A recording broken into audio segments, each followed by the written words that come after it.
Hi, Dr. Nancy, the MPJE Whisperer here. MPJE scores are up by 4.5%. Yet students and some pharmacists find themselves failing it on the first try or on subsequent tries, right? Pharmacy schools MPJE scores range from less than 30% to over 90%. With over 18 pharmacy licenses, 17 of them obtained within 6 months, I have a deep understanding on what it takes to pass the MPJE at first try. And I've used this in my consultations, sharing my blueprint with students and pharmacists who have also been successful in navigating passing their MPJEs. As a former director of clinical operations and pharmacy, specializing in regulatory compliance, accreditations, and pharmacy practice, I have a mission, and the mission is to ensure that everyone passes this MPJE in the first try. All right, so what is MPJE, aka pharmacy law? Right, it is really the multi-state pharmacy jurisprudence exam, and it's designed with patient safety in mind. It's assessing for one important thing: are you, the applicant, ready to practice pharmacy independently in the state that you're in?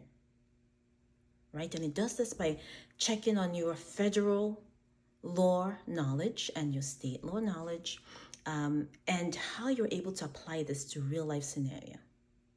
Right, there are 4 focus areas. The first, in no order of importance: pharmacy operations, licensure and personnel, pharmacy practice, and dispensing requirements. And so over the period of 4 weeks, we are going to delve into each of the focus areas using the state of Texas as an example to answer pertinent questions that you need to be able to answer as you study in order to successfully navigate this exam.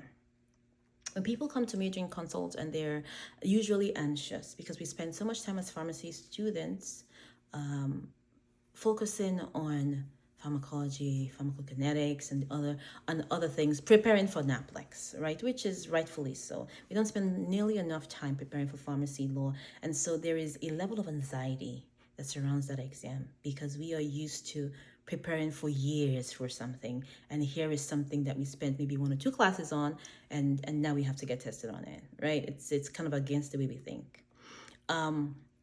But many have successfully navigated this exam, and so shall you.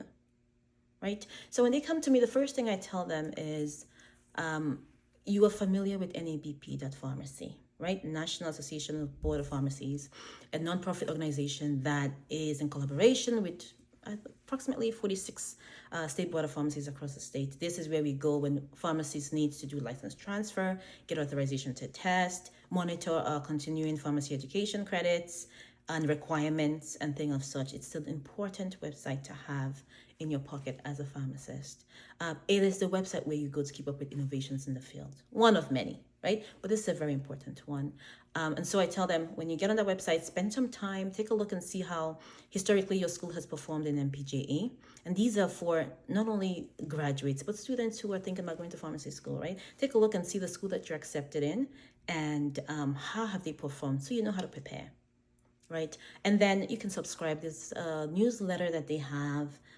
Subscribe to that and bookmark that website. Then the next thing that you do is go to the website for the state that you plan to take an exam in and practice in. Subscribe to their newsletter and download the laws and regulation for that state. Once you have that, you are ready to study for MPJE exam, right?